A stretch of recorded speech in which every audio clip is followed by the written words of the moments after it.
चुके हैं और इन 4 राज्यों के असेंबली इलेक्शन के बाद देश की परिस्थितियां और भी बदल सकती हैं और इसीलिए शायद अभिषेक बनर्जी कह रहे हैं कि कुर्सी की पेटी बांध लीजिए, मौसम बिगड़ने वाला है और आप उधार के समय में चल रहे हैं, बोरोड टाइम में आप चल रहे हैं। नरेंद्र मोदी जी, संभालिए अपने आप को, खुद को। ये बात कहते हुए कल अपना भाषण, उन्होंने 56 मिनट का भाषण अभिषेक बनर्जी ने रोका था, लेकिन उस बीच बहुत टोका टाकी उनके भाषण के बीच भी हुई और उस टोका टाकी के बीच इन्होंने भी कह दिया जो कई बार हम लोग भी कहते आए हैं कि आखिर जिनका नाम, जो अगर संसद के सदस्य नहीं हैं, वर्तमान सदस्य नहीं हैं, उनका नाम लेने से अगर स्पीकर महोदय रोकते हैं तो फिर स्पीकर महोदय अपने दलों को, यानी कि जो बीजेपी के या सत्तारूढ़ दल के लोग हैं, वो अगर पुरानी बात करते हैं, 50 साल पुरानी बात करते हैं, तो क्यों करते हैं? यही बात तो पूछा जा रहा था। लेकिन बात यही नहीं है, बात इसके आगे भी है।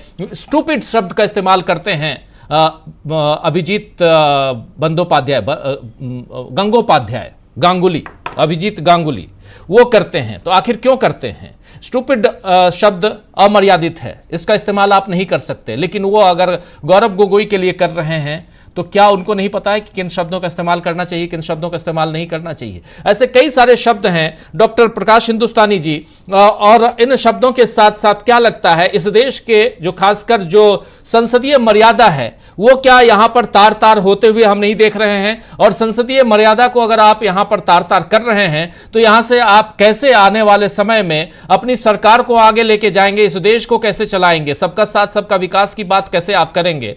जरा यहां पर मुझे बताइए, समझाने की कोशिश कीजिए हमारे तमाम साथियों को कि क्या यहां से इंडिया गठबंधन का जो दबाव है वो और झलकता है? इंडिया गठबंधन का दबाव जो सरकार के ऊपर है, विपक्ष मजबूत है और बहुत मजबूत है, वो दिखाई देता है। कैसे आप देखते हैं कि यहां से अब आने वाला समय, जो कुर्सी की पेटी बांध लीजिए जो कह रहे हैं अभिषेक बनर्जी, वो बहुत इंपॉर्टेंट बात यहां पर दिखाई देती है, सुनाई पड़ती है। कैसे माना जाए, क्यों माना जाए?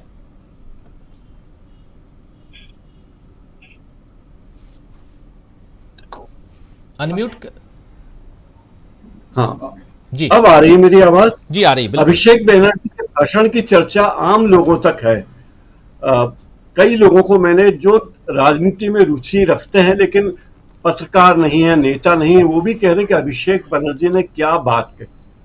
कुर्सी की पेटी बांध लीजिए से लेकर 2016 में हुई नोटबंदी की चर्चा वाला मुद्दा, तो एक बात ये लगती है कि राहुल गांधी ने और राहुल गांधी की भारत जोड़ो यात्रा ने इस देश के तमाम लोगों को जागरूक कर दिया है और वे राजनीति को अपने हिसाब से देखने लगे हैं। वो नहीं जो टीवी चैनल दिखाते थे, बड़ा बड़ा मीडिया दिखाता था, वो नहीं। अब वे अपना फैसला खुद करते हैं, अपने हिसाब से राय बनाते हैं। तो ये बहुत बड़ी बात हुई। दूसरी बात, लगातार जब भारत जोड़ो यात्रा चल रही थी और दूसरी भारत जोड़ो यात्रा की दूसरी भारत जोड़ो न्याय यात्रा हुई, उस पूरे दौरान आप देखिए माननीय प्रधानमंत्री जी का क्या रवैया रहा। वो लगातार उनके आरोप, उनकी बातें इस तरह से होती जा रही थी, लगता कि वे कमजोर पड़ते जा रहे हैं। और नतीजे आए, चुनाव के नतीजों ने उस बात की पुष्टि की कि वास्तव में जनता बीजेपी के साथ उस तरह नहीं है। अब आज तो और भी दिलचस्प हुआ, जब अमित शाह हाल ही में महाराष्ट्र गए थे तो उन्होंने शरद पवार के बारे में कुछ आपत्तिजनक बयान दिए थे कि ये सरगना है वगैरह, किंगपिन वगैरह कहा था उन्हें वगैरह। लेकिन अब पता चला कि अजित पवार गुट ने, जो एनसीपी का अजित पवार गुट है, उसने ही इस मामले को लेकर फडणवीस और बीजेपी के दूसरे नेताओं के सामने उठाया है। उन्होंने कहा कि अगर आप शरद पवार की आलोचना करोगे तो नुकसान हो जाएगा, भाई आप आलोचना मत कीजिए, पहले ही हालत खराब है। अगर आप इस तरह शरद पवार की आलोचना करेंगे तो मांग में आएगा कि आखिर इस तरह की अंधाधुंध बातें क्यों करने लगे। और अजित पवार से मिलने के तो विचित्र बात लगती है कि अजित पवार जो शरद पवार के साथ नहीं है, वो भी जानते हैं इस असलियत को कि शरद पवार की आलोचना करने का क्या नुकसान बीजेपी को होगा या एनसीपी अजित पवार गुट को होगा, इसका अंदाज उन्हें पूरी तरह है। तो जिस तरीके से तमाम गतिविधियां संसद में हो रही है, बजट के मुद्दे पर इतना तीखा प्रहार कांग्रेस ने और इंडिया गठबंधन के दलों ने किया है, इसकी अपेक्षा शायद ही कभी प्रधानमंत्री नरेंद्र मोदी को होगी या निर्मला सीतारमण को होगी। उन्होंने जो चुनावी बजट पेश किया है, उस बजट की जिस तरह से मतलब धज्जियां उड़ा दी गई, बता दिया गया कि बजट क्या होना चाहिए, बजट का उद्देश्य क्या होता है, यहां से शुरू हुई। और आप देखिए कि तमाम बीजेपी के नेताओं को अब सक्रिय कर दिया गया है पार्टी द्वारा कि वे बयान दें कि हमारे राज्य को बहुत मिला है। जैसे महाराष्ट्र की एक सांसद कह रही थी कि महाराष्ट्र को तो बहुत मिला है, 72,000 करोड़ मिला है।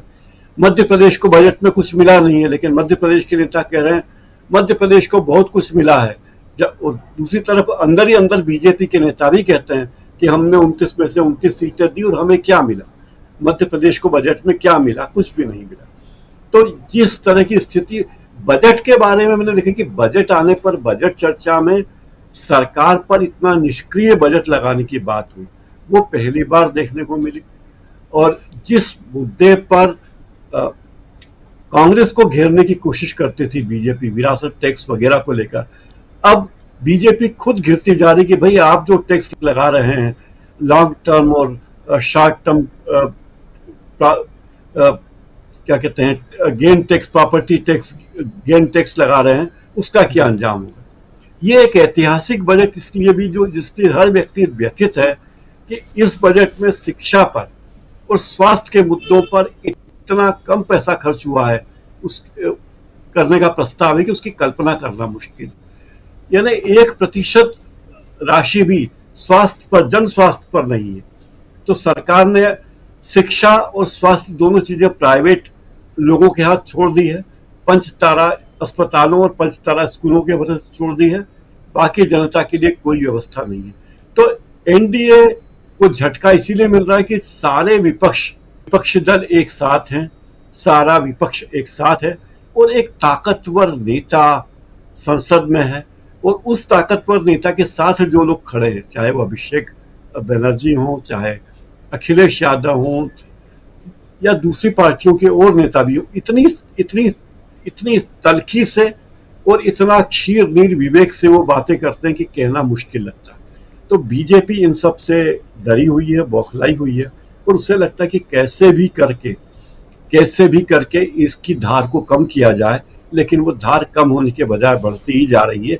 अब राज्यसभा में तो इंडिया गठबंधन की धार और बढ़ने वाली है, बीजेपी को परेशानी होने वाली राज्यसभा में। जी बिल्कुल आप सही कह रहे हैं। और लेकिन ये भाषा और मर्यादा और इन सब की जब हम बात कर रहे हैं तो ये सिर्फ यही नहीं है, बल्कि बैसाखियों वाले राज्य में भी है। अभी आपने देखा आंध्र प्रदेश का जिक्र किया ही हमने और बिहार का जिक्र भी किया। बिहार में खासकर देखिए कि कल ही नीतीश कुमार ने